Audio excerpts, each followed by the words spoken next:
Bonjour et bienvenue à un clic de la justice. Ici Doris Bardale Rivera, très contente d'être ici parmi vous ce soir. Et nos invités de ce soir vont vous parler d'un thème vraiment d'actualité. C'est la violence conjugale en ce temps de pandémie. Je vous les présente à l'instant. Ana Enriquez, avocate en droit familial et de l'immigration. Carlos Bolívar, avocat en droit criminel, et Madame Sandra Londono, travailleuse sociale et médiatrice familiale. Comment allez-vous ce soir? Ça va bien, Très merci. bien, Doris, merci. Super. Donc, on va rentrer tout de suite dans le vif du sujet.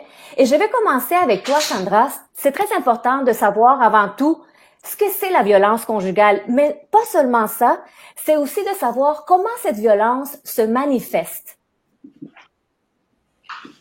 Oui, merci Doris. Alors, on peut définir la violence conjugale comme le résultat d'une relation de domination volontairement choisie, généralement par un homme, envers sa compagne. Elle peut arriver n'importe quand, pendant les fréquentations et pendant la vie commune, avec ou sans mariage. Mais aussi, il y a la violence post-séparation.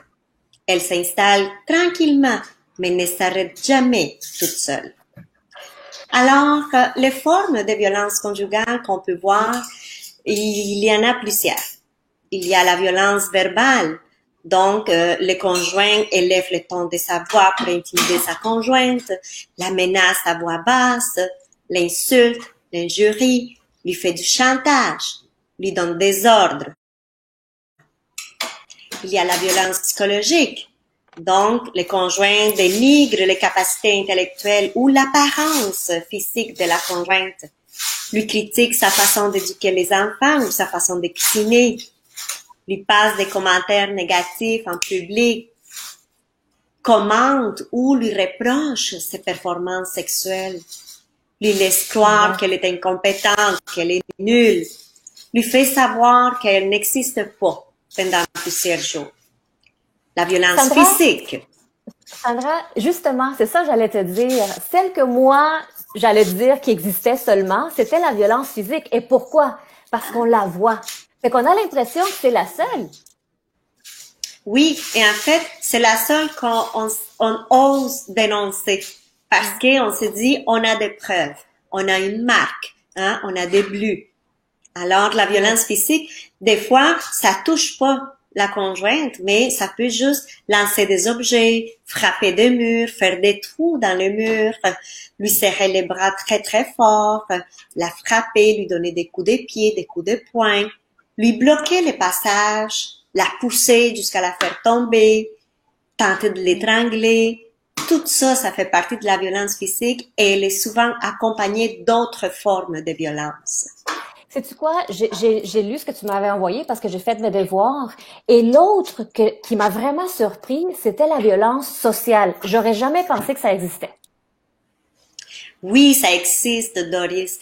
La violence sociale, c'est très, très commune parce que le conjoint, il en profite pour rabaisser constamment sa conjointe devant les personnes qui lui sont chères ou l'isoler de sa famille et de ses amis, lui critiquer son emploi, son milieu de travail, ses collègues, ses passe-temps, ses activités préférées, lui interdire de recevoir de la visite ou, par exemple, en immigration, d'interdire sa conjointe d'entrer en contact avec sa famille qui habite loin.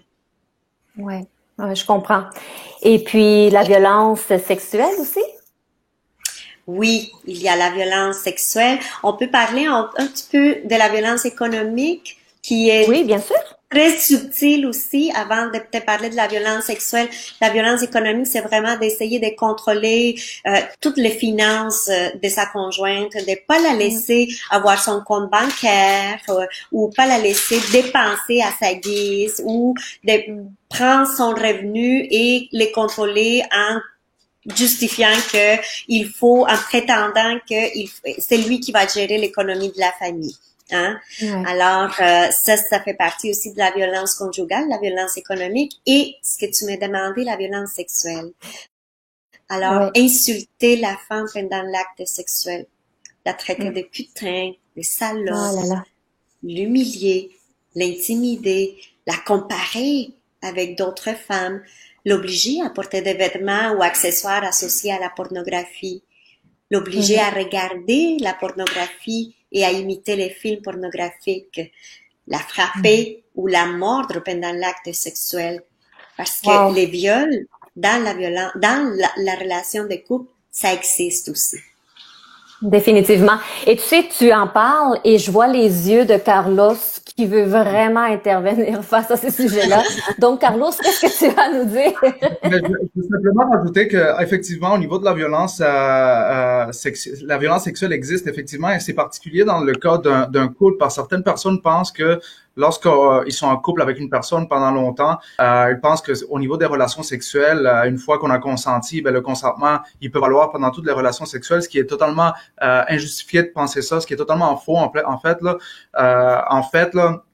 C'est pas parce qu'on a couché avec une personne une première fois que ça veut dire que la deuxième fois, il y a un consentement qui est valide. Alors, le consentement, il doit toujours être donné au niveau des relations sexuelles. Par ailleurs, il y a même le code criminel, il prévoit là que lorsqu'une personne est accusée d'une agression sexuelle, lorsqu'il vient le temps pour la victime de témoigner justement lors du procès, on n'a pas le droit de demander à la victime de poser des questions à la victime sur ses relations sexuelles antérieures, parce que justement, on ne veut pas insinuer que parce que la victime a consenti auparavant des relations sexuelles, on ne veut pas insinuer que ça revient à dire qu'elle a consenti à cette fois-là. Alors, il y a quand même des mesures au niveau du droit criminel qui sont là pour prendre en compte le fait que ce fait-là, là, justement, que c'est pas parce qu'on a déjà dit oui que ça vaut pendant tout le long Exact. d'une relation sexuelle, là.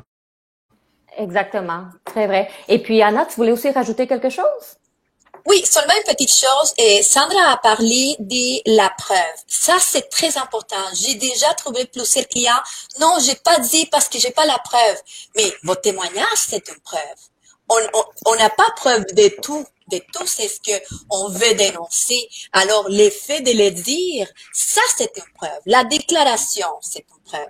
Alors, c'est pas, il faut pas se limiter parce qu'on a entre guillemets, on n'a pas la preuve. On a la preuve. On est la preuve vivante dès qu'il y a une violence, soit sexuelle, soit personnelle. Et la déclaration de la personne, c'est une preuve. Donc, il faut pas avoir peur. Il faut le faire. Il faut aller, Il même faut si on le n'a pas faire. de preuves Il faut, physiques ou quoi que ce soit, il faut dénoncer, en fait. Là, on est la comme je l'ai preuve, on peut mentionné, faire la déclaration. c'est ça, exactement. Donc, comme je l'ai mentionné en introduction, on parle de violence conjugale en ce temps de pandémie. Et puis, j'aurais tendance à te poser, je vais commencer avec toi, Carlos, euh, l'impact réel que la COVID-19 fait actuellement en ce qui a trait au déroulement du processus judiciaire là, aux criminels. Qu'est-ce que Bon. ça est venu Alors, faire comme impact? Alors, c'est sûr que au niveau de l'impact, la COVID, il y a eu un impact. Ben, premièrement, les statistiques ne sont pas sorties, sauf que évidemment, il y a eu beaucoup plus de cas qui ont été rapportés, beaucoup plus de dénonciations qui ont été faites, étant donné que la victime de violence conjugale va se retrouver beaucoup plus longtemps à la maison avec son agresseur. Au niveau du processus judiciaire, ce qui arrive en ce moment, Doris, c'est que c'est beaucoup retardé. Parce que normalement, et ça, je vais l'expliquer tout à l'heure, normalement, dans des dossiers de violence conjugale, le procureur de la couronne doit rencontrer, il y a un processus dans lequel il doit rencontrer la victime pour lui expliquer justement tout le déroulement, pour savoir c'est quoi ses intentions par rapport au dossier. L'impact que la COVID a eu, c'est que ces rencontres-là n'ont pas pu avoir lieu. Ces rencontres-là ont dû être reportées beaucoup. Alors, ça fait en sorte que des dossiers qui prennent plus de temps, ça fait en sorte que des fois, on va faire des modifications de conditions à la cour. Ben, ça n'a pas pu se faire étant donné que le procureur n'a pas eu l'opportunité de rencontrer la plaignante, la victime dans le dossier. Alors, à ce niveau-là, là, c'est sûr que ça a eu, surtout au niveau de retarder le processus judiciaire, là, il y a quand même eu un gros impact là-dessus, là. Je comprends. Et j'imagine aussi que en droit familial, Anna, ça doit se ressembler un petit peu. Qu'est-ce que tu as à rajouter par rapport à l'impact? Non, effectivement, Doris, il y a des mauvaises choses parce que ça a été terrible, c'est une pandémie mondiale qui a basculé notre vie. Mais il y a aussi les bons côtés des choses et c'est intéressant de parler aussi des bons côtés des choses. Dans les mauvais côtés, on dirait que c'est vrai, je suis d'accord avec Carlos, il y a plus de retard et les délais sont suspendus. Il était suspendu. Maintenant, il reprend et les procès fixés ont été suspendus aussi. Et pour les audiences d'urgence, au moment de la pandémie, il fallait, à part la demande, il fallait aussi envoyer une lettre très explicative pourquoi on voulait rencontrer un juge. Alors, on était dans téléconférence avec les juges. C'était vraiment une situation compliquée et difficile. On devait rester à la maison, mais il y avait quand même des dossiers d'urgence. Parce qu'en familial, il y a des dossiers d'urgence. Si une personne ne veut pas donner l'enfant, quand il y a déjà un jugement qui dit que tu dois donner l'enfant à l'autre partie et tu veux pas donner l'enfant, il y a une urgence. Alors, à ce moment-là, les palais de justice et les districts judiciaires étaient très intelligents. Ils sont dit, premièrement, vous allez avoir une conférence téléphonique avec les juges et expliquer pourquoi l'urgence, et si les juges considéraient qu'il y avait vraiment une urgence, ils nous fixaient par vidéoconférence l'audience. Mais une chose intéressante, et je vais parler bon côté des choses, c'est que pour les dossiers qui n'étaient pas vraiment urgents, qu'on pouvait régler avec l'autre partie, les juges nous invitaient à négocier.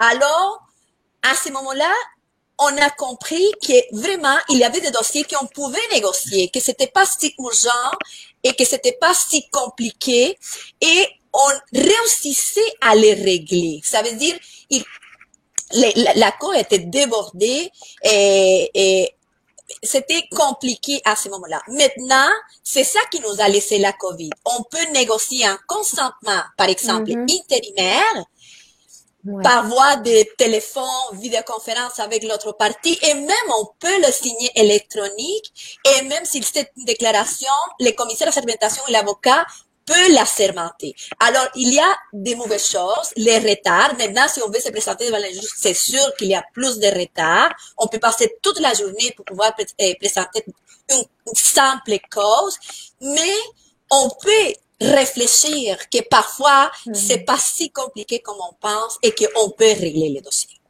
Bon, mais tu vois, ça, c'est vraiment encourageant pour les personnes qui nous écoutent actuellement et qui peut-être connaissent quelqu'un qui vit de la violence conjugale ou peut-être qu'elle-même est en train de la vivre.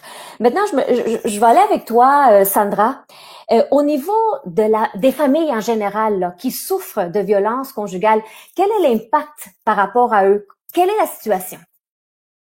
Oh là là, la COVID-19 nous a laissé vraiment des séquelles parce que justement les hausses de séparation présentes sont énormes parce que les couples ont été obligés de rester ensemble, proches, pendant longtemps.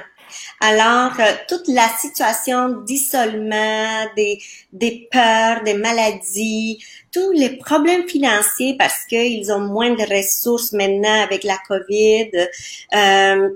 Alors, mais ça ajoute du stress à chacun dans les couples et ça augmente, ça met en valeur les problèmes qui existaient déjà. Donc, c'est un couple qui avait des problèmes de communication, des problèmes dans ses relations sexuelles, dans sa façon d'interagir, dans les différences dans l'éducation des enfants. Alors, ça s'est accentué avec l'effet d'être obligé d'être ensemble pendant longtemps dans des petits espaces. Imagine-toi s'ils habitent dans un 4,5 avec 3 enfants et les enfants sont là à temps plein, parce qu'il n'y a pas de garderie, parce qu'il n'y a pas d'école, parce qu'il n'y a pas de camp de jour. Alors, tous des facteurs de stress vraiment propices à augmenter les conflits dans les couples et donc à mettre à risque les conjointes vulnérables et à rendre plus violents les conjoints violents. Je comprends. Donc, tout à l'heure, on va parler davantage là comment faire pour les aider, ces personnes-là. Mais j'aimerais revenir à Anna. Supposons que, Anna, je suis victime de violences conjugales et que j'ai des enfants mineurs. dis-moi, quels seraient mes recours devant la cour, justement, pour me protéger, mais pour protéger mes enfants?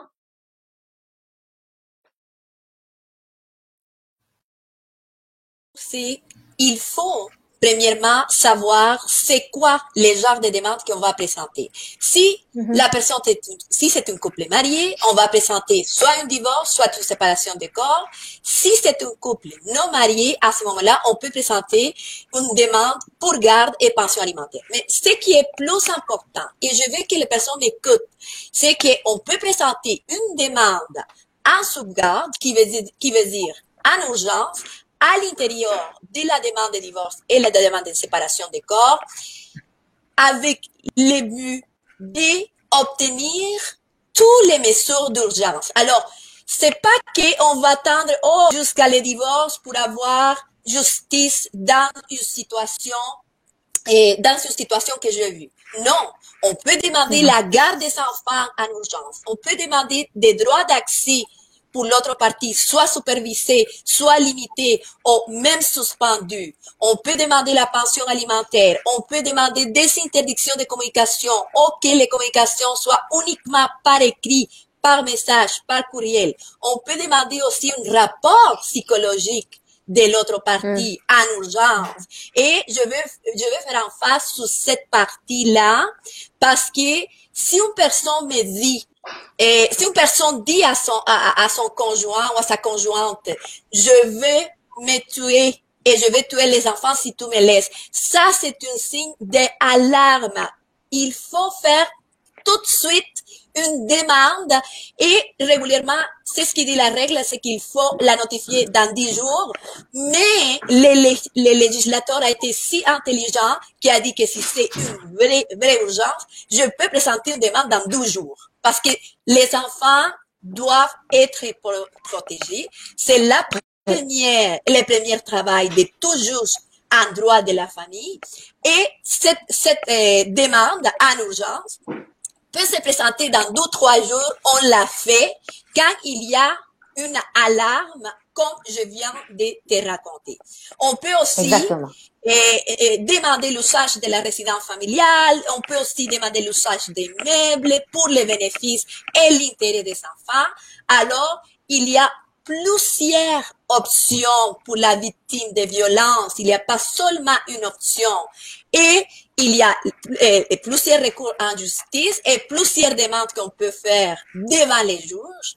Et n'ayez pas peur, racontez votre histoire, allez soit dans un travail social, soit dans un avocat, pour qu'il puisse vous guider dans votre dossier. Mais il faut pas attendre. Il faut pas Exactement. attendre. Puis il faut pas attendre comme que tu le dis, mais une fois qu'on connaît nos recours, maintenant, quelles sont les étapes à suivre? Parce que là, il faut passer à l'action. Comme que tu l'as dit, on passe à l'action. On n'a pas le choix. Il faut le faire. Sûrement. Et premièrement, ça c'est sûr, il faut rédiger la demande. La personne doit préparer son histoire. C'est mieux pour qu'il reste aucun fait important. Alors, c'est bien de préparer son histoire. Et deuxièmement, l'avocat va rédiger la demande, va faire son stratégie et ses demandes. Et finalement, on va la timbrer et on va la déposer, on va la signifier, comme je te dis tantôt, à l'intérieur de 10 jours. Mais si c'est une vraie urgence, on peut la signifier et dans 12 jours, on sera devant les juges. Et par la suite, on va à une audience et n'ayez pas peur, c'est pas vous qui parlez, c'est l'avocat qui est spécialiste en la matière. Parce que l'autre problème, c'est mais je vais pas me présenter devant les juges. J'ai peur. Mais vous allez pas parler. C'est l'avocat. Parce que à l'étape d'urgence, c'est uniquement l'avocat qui parle avec une déclaration sous serment du client et toutes les preuves convenientes pour les dossiers. Alors, laissez les points sur l'avocat. On comprend que la victime de violence a peur. On comprend. Je vous parle à vous, victimes de violence. N'ayez pas peur. On est adapté. Sandra, Carlos et moi, on est adapté à vivre cette situation. Consultez-nous. On va vous aider. N'ayez pas peur de votre agresseur. Il y a plusieurs options pour vous. Super. Et Carlos, maintenant, toi, tu es dans plus la veine criminelle. Exact. le droit criminel, en fait. Quel serait, en fait, le déroulement, si tu peux nous expliquer un petit peu Oui, plus, là. Un dossier d'accord. dit normal ou en violence conjugale, mais dans le criminel. Alors, c'est sûr que moi, Doris, moi, je suis avocat de la défense en droit criminel. Alors, normalement, moi, je vais représenter les personnes qui sont accusées d'une infraction criminelle. Par contre, j'ai souvent des personnes qui sont victimes de violences conjugales qui vont m'appeler puis qui vont vouloir avoir des informations. Et dans ces cas-là, moi, je vais les guider vers comment que ça marche, c'est quoi le processus, justement, pour pas qu'elles soient inquiètes par rapport au processus judiciaire. Alors, c'est sûr que la première étape, c'est le dépôt de la plainte. Une fois que la plainte est faite au niveau de la police fait un rapport avec ça. Ensuite, Mm. elle met ça à un procureur de la couronne. Ce qui différencie les dossiers de violence conjugale à un dossier normal, c'est que dans la plupart des districts judiciaires, là, il y a des sections spécialisées en violence conjugale dans les palais de justice, c'est-à-dire que le dossier va être référé à des procureurs qui sont formés en la matière, à des procureurs qui font de la violence conjugale. Contrairement à un dossier régulier dans lequel ça va être un procureur régulier qui fait pas nécessairement juste de la violence conjugale, c'est-à-dire que quelqu'un qui est accusé d'un voie de fait par exemple, mais c'est pas dans le cadre de violence conjugale, ça va suivre le processus normal d'un dossier. Quelqu'un qui est accusé de voie de fait dans le cadre de violence conjugale, à ce moment-là, c'est automatiquement référé à la section violence conjugale. Je vais donner un exemple. Ici au Palais de justice de Montréal, c'est au 6e étage du Palais de justice que les dossiers de violence conjugale y sont traités. Alors le processus, Doris, comment ça marche, c'est que dès le début du dossier, dès le début de la comparution à la cour, la première date de cour de l'accusé, là en fait, la victime va être assignée à la cour aussi. Contrairement à un dossier normal. Un dossier normal, là, d'habitude, la victime elle vient à la cour le jour du procès ou le jour de l'enquête préliminaire. Mais dans les cas de violence conjugale, c'est pas comme ça. Dans les cas de violence conjugale, c'est important pour les procureurs de tenir la victime informée de tout le processus, de qu'est-ce qui est en train de se passer, et ça durant tout le processus. Donc, dès la première date de cour, dès la comparution, le procureur va rencontrer la victime. La victime sera également rencontrée, dans la plupart des cas, par un travailleur ou une travailleuse sociale qui, justement, lui explique c'est quoi le déroulement du dossier.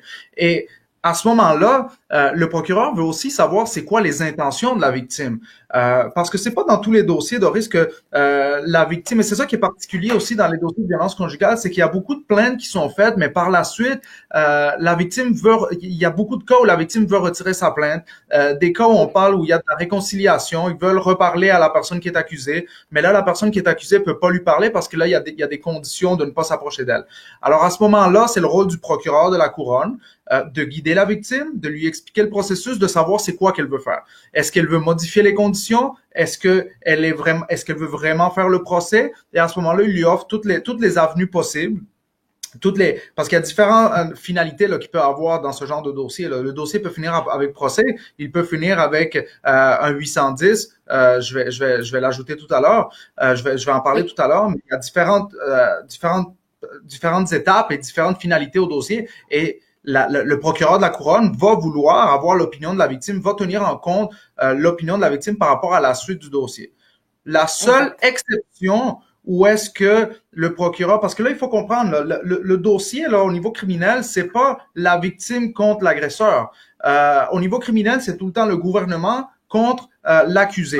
Alors, la victime, elle est considérée comme un témoin. Sauf que dans les cas de violence conjugale, le procureur de la couronne va souvent prendre en considération ce que la victime veut dans le dossier. Par contre, si c'est un dossier où il y a des témoins indépendants, c'est-à-dire des personnes autres que la victime qui ont vu ce qui s'est passé, qui ont été témoins de l'agression, à ce moment-là, même si la victime, elle veut retirer la plainte, ben, ça veut pas dire que la plainte va être retirée parce que le procureur, il y a moyen de faire la preuve contre l'accusé d'un autre moyen. Mais en général, là, ils vont vraiment rencontrer la victime à chaque étape pour lui expliquer le processus et pour savoir c'est quoi ses intentions par rapport au dossier. Donc, l'opinion de la victime va être importante. Très intéressant ce que tu dis, Carlos. Je sais qu'Anna veut rajouter quelque chose, mais avant, Anna, laisse-moi finir avec Carlos, parce que là, il a parlé d'une question que j'allais te poser tantôt, mais je vais le faire maintenant puisqu'on en parle. Quand on parle ici, en fait, des témoins, Carlos, les enfants, est-ce qu'ils sont considérés comme des témoins et est-ce qu'ils peuvent être considérés comme des témoins indépendants? Mais c'est sûr Juste que... comprendre un petit peu. De manière générale, je te dirais que oui, les enfants peuvent être considérés comme des témoins. C'est pas, même si c'est pas eux les victimes, si un enfant a vu quelque chose, un enfant, il peut témoigner au tribunal, là. Tu sais, je vais te donner un exemple dans des dossiers d'agression sexuelle sur des enfants, mais les enfants, il y a des enfants de 5 ans, de 6 ans, de 7 ans qui témoignent à la cour, là. Alors, les enfants, oui, sont considérés comme des témoins. Par contre, je te dirais que tu sais, au niveau des violences conjugales, il y a quand même un intérêt. Les procureurs vont quand même essayer de garder une certaine dynamique par rapport à qu'est-ce que la victime veut. C'est-à-dire, si la victime, il y a beaucoup de dossiers où est-ce que la victime veut retourner avec son conjoint, elle veut, tu sais, ils veulent modifier les conditions, ils veulent retourner ensemble. Il y a des cas où est-ce que, avant d'accepter ça, le procureur de la couronne va demander à ce que, pour retirer les charges au dossier, à ce que l'accusé il fasse des thérapies, par exemple au niveau de la gestion de la colère. Et c'est des choses qui sont non négligeables. Là. C'est des choses qui vont être bénéfiques à long terme pour la famille. Alors pour répondre à ta question, oui, les enfants peuvent être considérés comme des témoins indépendants, sauf qu'étant donné qu'ils veulent, ils vont quand même prendre en considération qu'est-ce que la victime elle veut dans le dossier. Et même si les enfants sont des témoins indépendants, j'ai eu beaucoup de dossiers dans lesquels on a accepté de retirer les charges, compte tenu qu'on veut pas non plus détruire la famille, on veut pas non plus détruire toute la dynamique de la famille si le couple veut revenir ensemble et si on a des moyens de s'assurer justement que l'accusé ne soit plus un danger pour la victime dans le dossier. Là. Je comprends. Anna? Non, je vais rajouter, Doris. Oui, oui, bien sûr. Dans la partie où Carlos disait que parfois il y a un retrait des accusations ou des charges, je veux dire que c'est pas la même chose pour les familiales. Ou peut-être l'agresseur n'a pas été condamné parce qu'il y a une charge de la preuve qui est différente à celle au criminel. Alors, qu'est-ce que je veux préciser est que même si dans les côtés criminels les charges sont retirées ou l'accusé finalement n'est pas coupable, cela ça veut pas dire qu'il n'est pas un agresseur. Et au criminel, on peut bien prouver qu'il est un agresseur parce que c'est une autre juge qui va déterminer, qui va entendre les témoins et peut déterminer que madame ou monsieur, selon les cas, est victime de violence. C'est vrai que dans la majorité des cas, c'est la femme qui est la victime de violence, mais il y a des cas, et moi je les connais, j'ai déjà eu, et dans ma propre pratique, que des hommes sont victimes de violence. Alors, qu'est-ce que je veux dire? Et pour l'homme, je vais te dire, parce que je vais faire, toujours on parle des femmes, et on est des femmes, on a la tendance à protéger les femmes, et je suis d'accord, mais parfois l'homme est aussi une victime de violence, et pour lui, c'est encore plus difficile de dénoncer cette violence. C'est encore plus difficile d'aller de l'avant, et parfois c'est des violences graves. Ouais. C'est des coups, c'est des violences et que c'est presque comme la violence qu'exerce un homme sur une femme. Alors, qu'est-ce que je veux dire? C'est différent, les criminels à les droits familiaux. Exactement. Et puis, tu as abordé un point qui me touche vraiment parce que c'est vrai, moi je suis femme puis je vais toujours défendre les droits des femmes, mais il faut aussi donner à César ce qui est à César. Il y a des hommes qui en souffrent. Et puis, pour eux, c'est très difficile aussi socialement, c'est très difficile aussi de pointer du doigt sa femme. Mais ceci étant dit, Sandra, moi, personnellement, comme citoyenne, si je veux aider soit un homme, une famille, une femme qui vivent cette violence conjugale, comment est-ce que je peux faire? Donne-moi des outils pour pouvoir aider ces gens-là. Bien sûr, Doris, il faut agir comme communauté protégeante envers les personnes à risque de violence conjugale ou qui vivent de la violence conjugale. Et effectivement, la plupart des temps, c'est les femmes, mais il y a aussi des hommes. Donc, nous, en tant que communauté, en tant que soutien, en tant que réseau entourant ces personnes-là, on doit faire attention de ne pas les critiquer, de ne pas les juger et surtout ne pas les culpabiliser. Hein? Parce que des commentaires comme ben je sais pas comment tu fais, mais moi je me laisserai jamais toucher un cheveu d'un homme.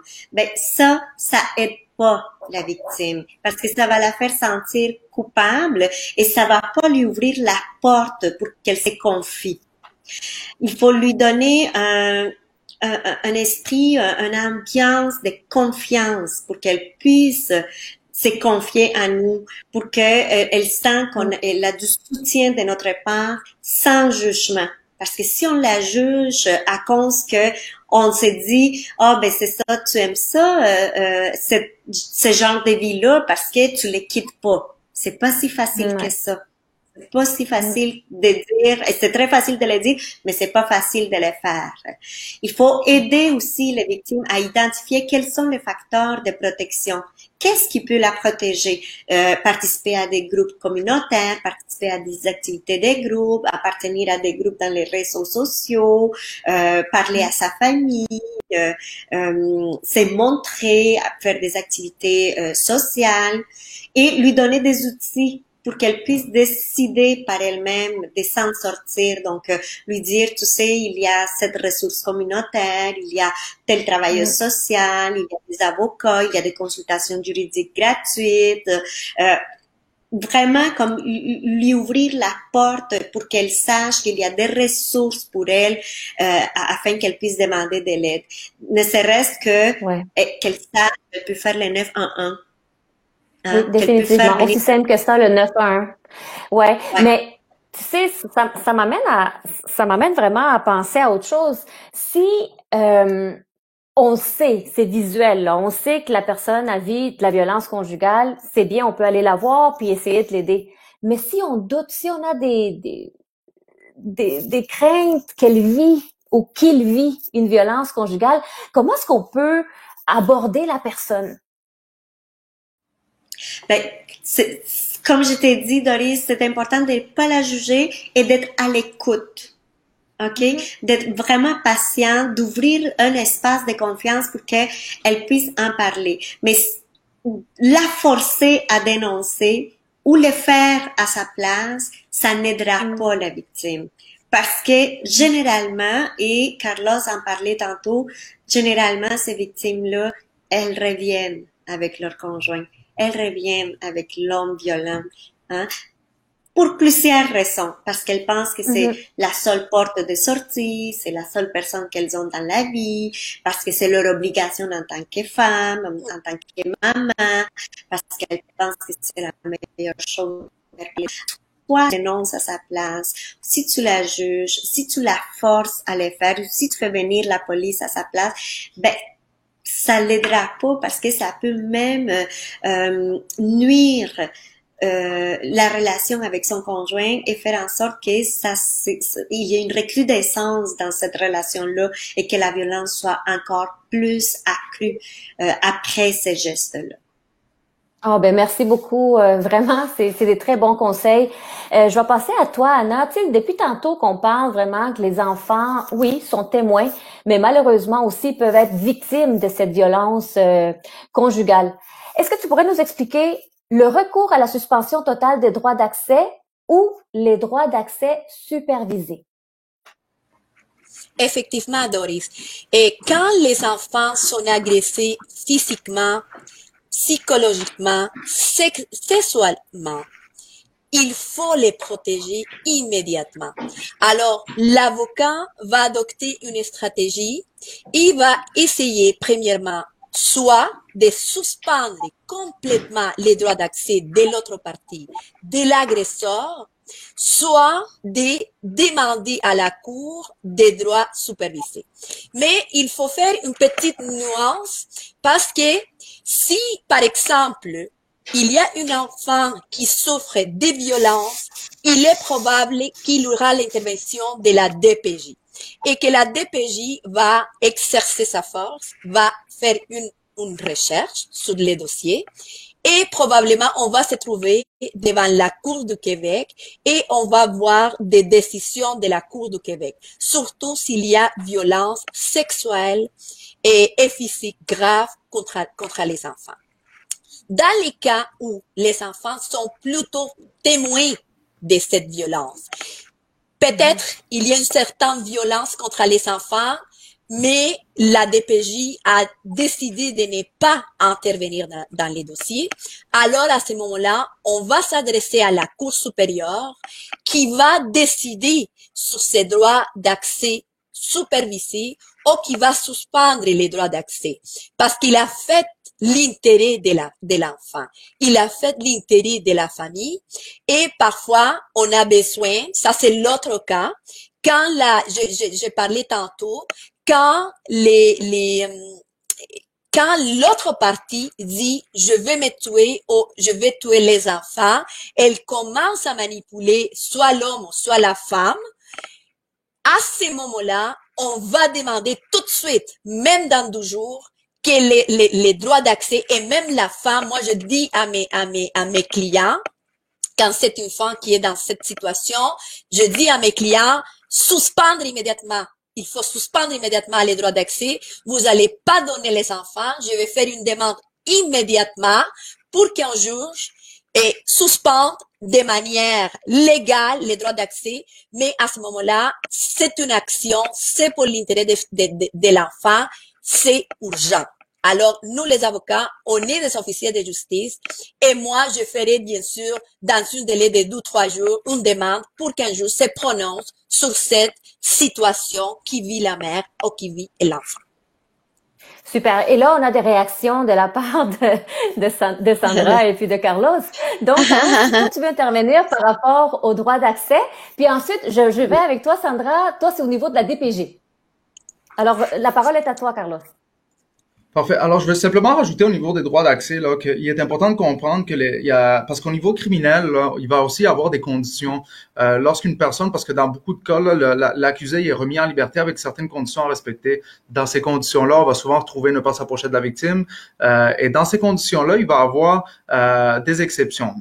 Souvent, des exceptions vont concerner en ce qui a trait aux enfants. Donc, par exemple, il va y avoir des conditions de ne pas contacter la victime, sauf en ce qui a trait à la garde des enfants. Et je veux simplement ajouter que les conditions de la Cour supérieure là, vont toujours avoir une primauté par rapport aux conditions de la Cour du Québec en droit criminel. C'est-à-dire que la Cour du Québec va donner en général une interdiction de ne pas contacter la victime. Par contre, la Cour du Québec, elle n'a pas autorisation à donner accès aux enfants. Elle n'a pas, elle pourrait l'interdire, mais elle n'a pas autorisation pour donner accès. Donc, en général, là, lorsqu'on modifie les conditions, en ce qui a trait aux enfants, il va souvent y avoir une exception que l'accusé n'a pas le droit de rentrer en contact avec la victime, sauf en conformité d'une décision de la Cour supérieure en matière familiale au niveau de la garde des enfants.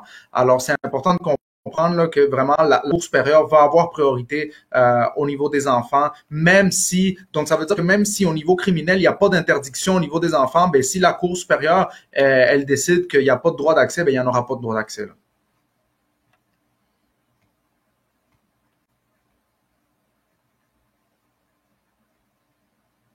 Sandra, tu peux intervenir? OK.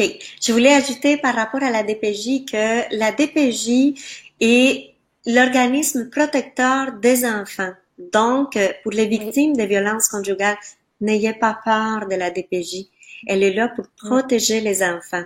Et j'entends souvent une excuse ou un argument des conjoints violents qui disent à la femme, appelle pas la police, ils vont t'enlever les enfants. Et c'est pas ça. Si toi, en tant que victime, t'es capable de protéger tes enfants, t'es capable de dire, l'homme violent sort et moi, je protège mes enfants, la DPJ t'enlèvera jamais les enfants. Mais si toi, tu dis, mais moi, je l'aime, je veux rester avec lui, ben, il va se comporter, ça va passer, ça va être la dernière fois, là, à ce moment-là, la DPJ va se poser des questions à savoir si tu es capable de protéger les enfants. Parfait. Merci, très intéressant. Avant de passer à l'autre question, il y a Anna aussi qui voulait rajouter quelque chose par rapport au même thème.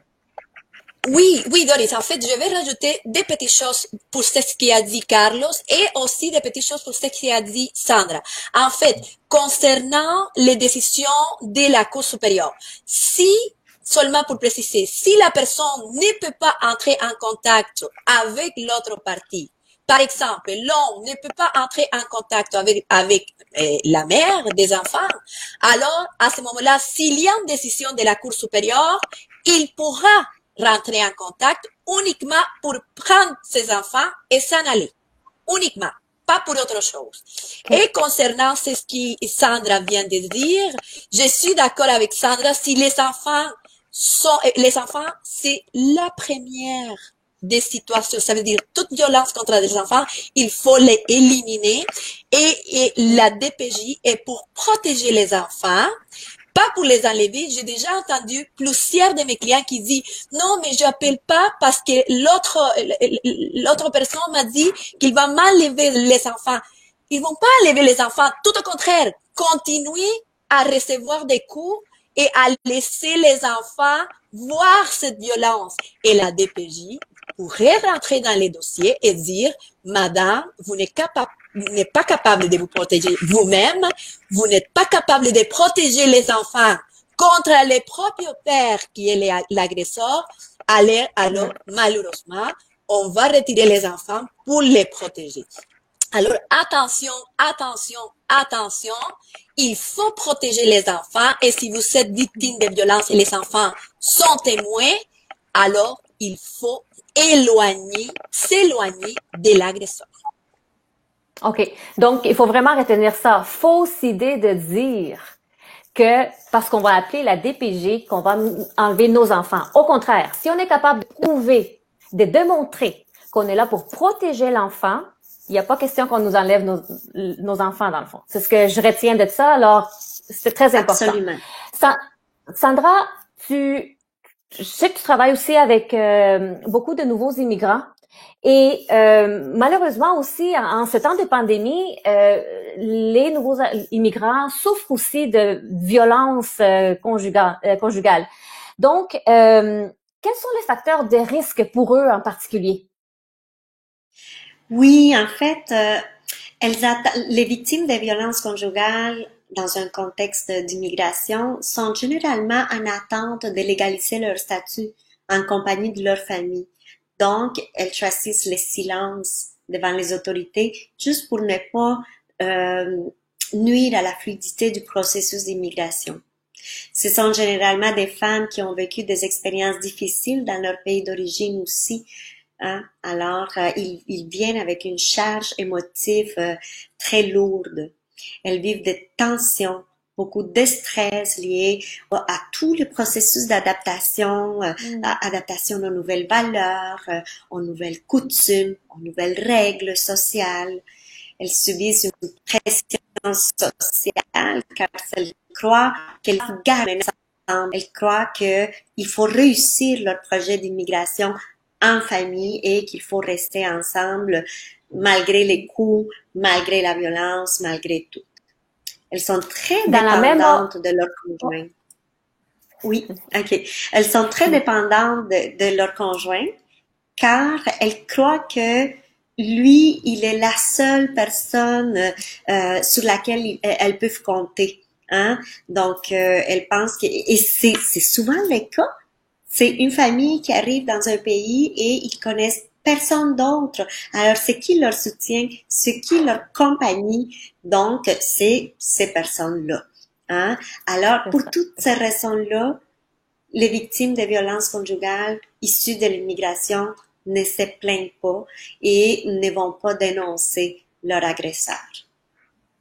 Dans la même ordre d'idées, si quelqu'un est parrainé et que malheureusement est en train de vivre la violence conjugale avec son conjoint ou conjointe, est-ce que cette personne, si elle décide de quitter son partenaire, va-t-elle être pénalisée, pour le dire ainsi, quant à sa demande de résidence permanente? Et ça, je pose la question à toi, Anna. Oui, Doris, c'est une question très importante. Je reçois beaucoup des appels de femmes qui souffrent parce qu'ils sont victimes de violences et elles n'osent pas laisser son époux parce qu'ils ont peur de son statut. Mais oui, ça va changer. Je peux pas vous dire autre chose. Je peux pas vous mentir. Ça va changer la situation. Ça veut dire, cette demande de parrainage, ça c'est sûr qu'elle va être enlevée, ou ça c'est sûr qu'elle va pas faire des fruits parce que c'est un agresseur et un agresseur ne peut pas parrainer à son conjoint.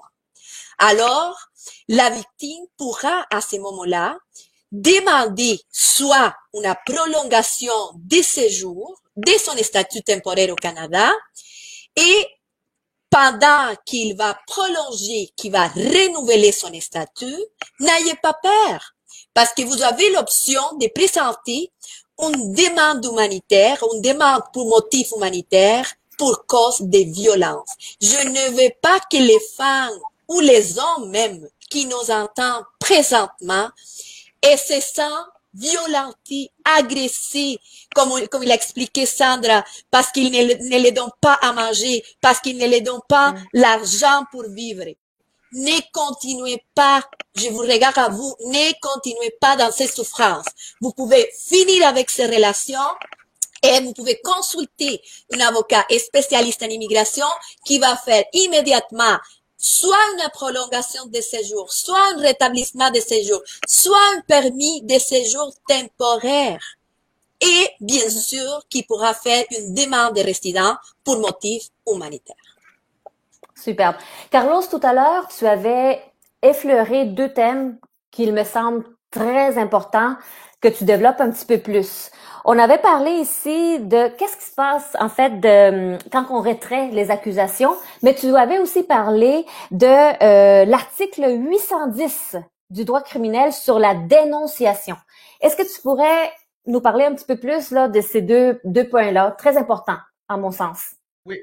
Alors, Doris, ça fait partie souvent, là, comme je te l'ai dit tout à l'heure, dans les dossiers en violence conjugale, suite aux rencontres qu'il y a avec les procureurs, il va y avoir des choix qui vont devoir être faits.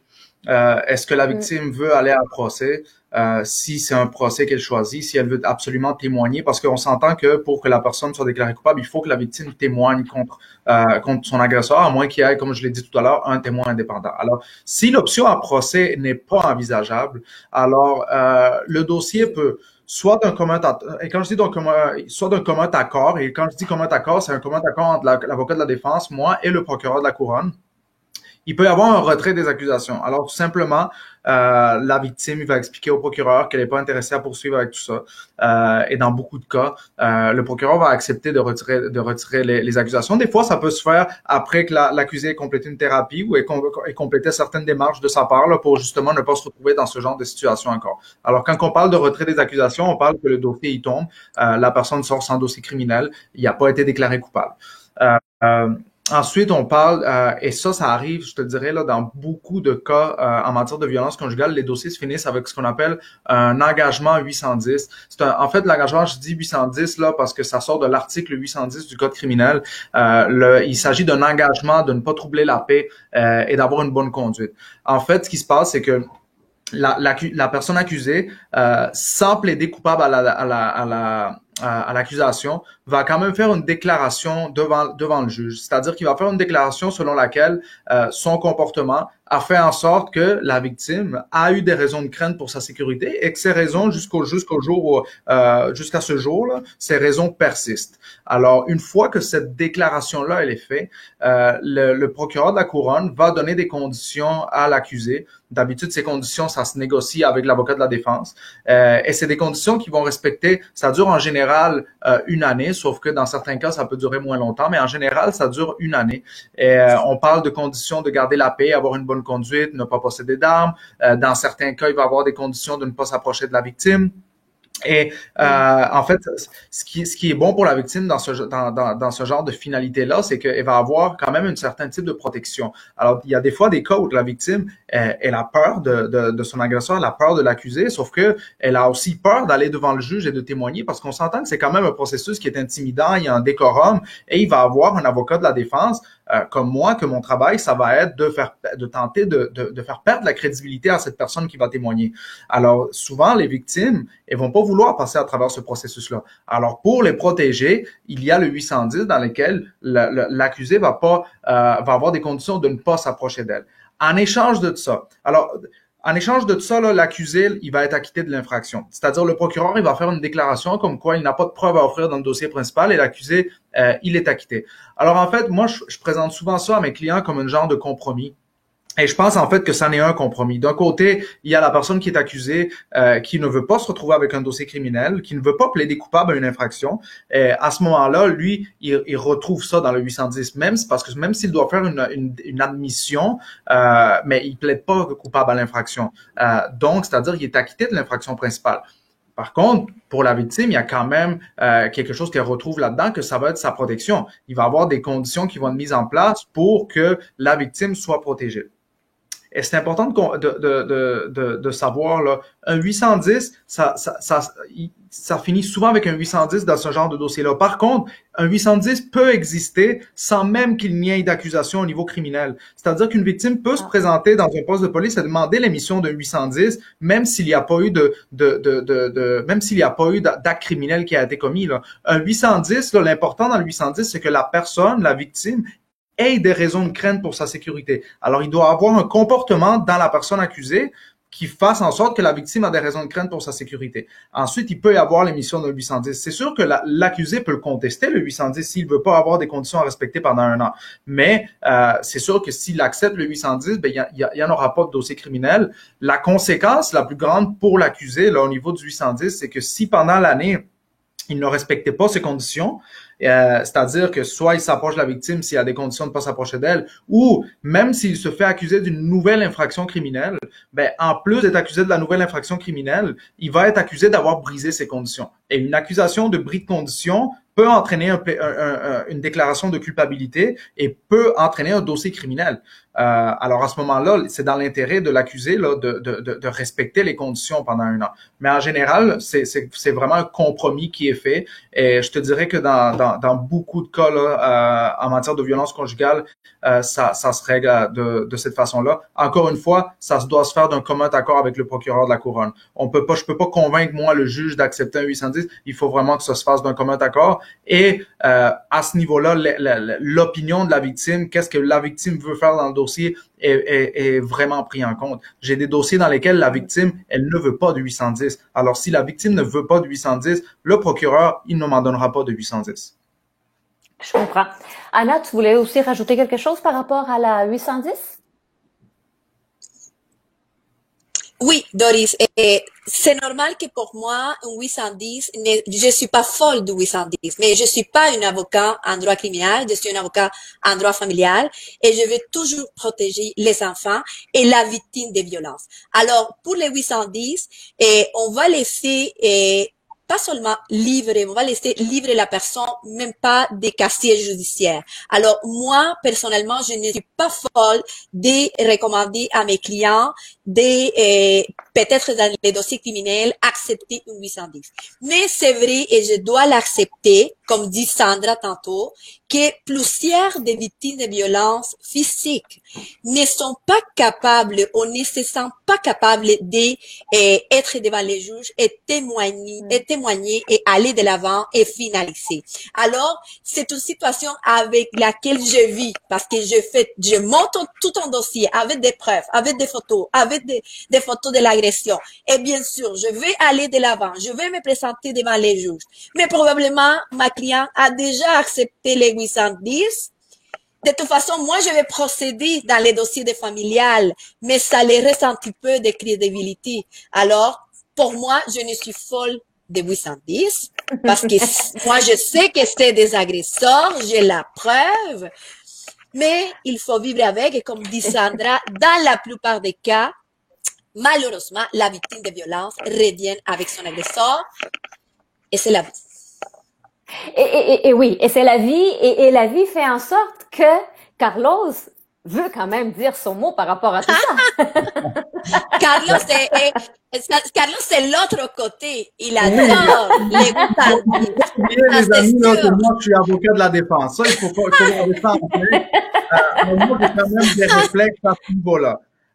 Moi, le 810, mon opinion par rapport à ça, c'est que c'est quand même un compromis parce que la victime, des fois, est dans une situation qui est pas facile. C'est pas le fun pour personne d'aller devant un juge puis de témoigner. C'est pas le fun d'avoir un autre avocat de la défense qui va être là en train de vous faire paraître comme quelqu'un parce que c'est ça ma job, c'est ça la job de l'avocat de la défense, faire perdre la crédibilité à la victime. Et souvent, il va y avoir des cas, parce que tantôt, Anna, tu disais qu'on a la preuve, on a tout, mais souvent, la seule preuve qui est au dossier, c'est une preuve verbale. C'est vrai ce que tu as dit au début, c'est que oui, c'est une preuve. La preuve, le témoignage de quelqu'un est une preuve. Par contre, c'est une preuve dans laquelle le juge doit se pencher sur sa crédibilité. Une fois qu'on a l'admissibilité de la preuve, il faut voir c'est quoi la valeur probante de cette preuve-là.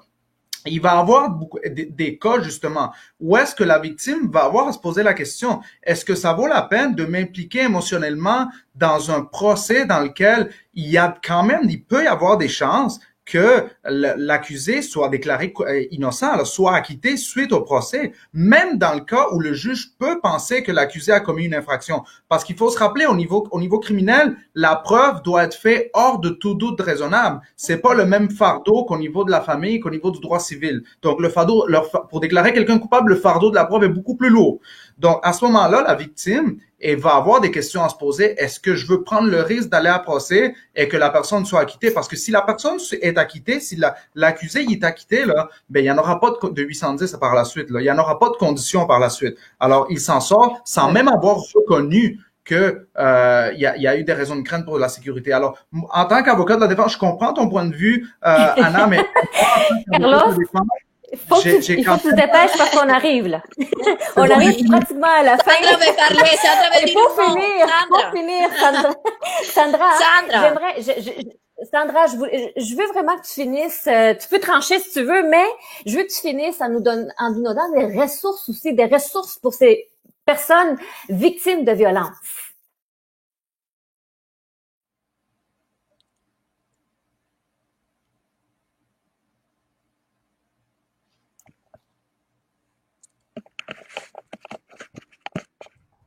Sandra, On n'entend pas, Sandra. Est-ce que vous m'entendez? Oui, Sandra, on t'écoute. Okay. Oui, on t'écoute. Bon, alors, le mot de la fin que je voulais vous dire, c'est que ce soit un 810, que ce soit un recours en droit criminel, en droit familial, ce qui est important, ce qui va te protéger, toi, femme, à risque de victime de violences conjugales, c'est vraiment de pas t'isoler, de te créer un réseau de soutien autour de toi, de connaître ta communauté, de connaître ta société d'accueil, de connaître ton quartier, tes voisins, d'apprendre la langue de ta société d'accueil, de t'inscrire à des cours, de faire des activités de groupe, ça va te protéger, et aussi de connaître les lois, de connaître les ressources et connaître les lois qui te protègent. Ça va vraiment te protéger de la violence conjugale. Et je vous encourage vraiment à avoir cette attitude-là et ces réflexes-là. Parfait. Donc, on est arrivé à la fin. Je vous remercie énormément. Je pense que c'était super intéressant. Et puis, on aura probablement un autre rendez-vous là très bientôt. Merci. Merci beaucoup pour l'invitation à Un clic de la justice. Merci. Merci.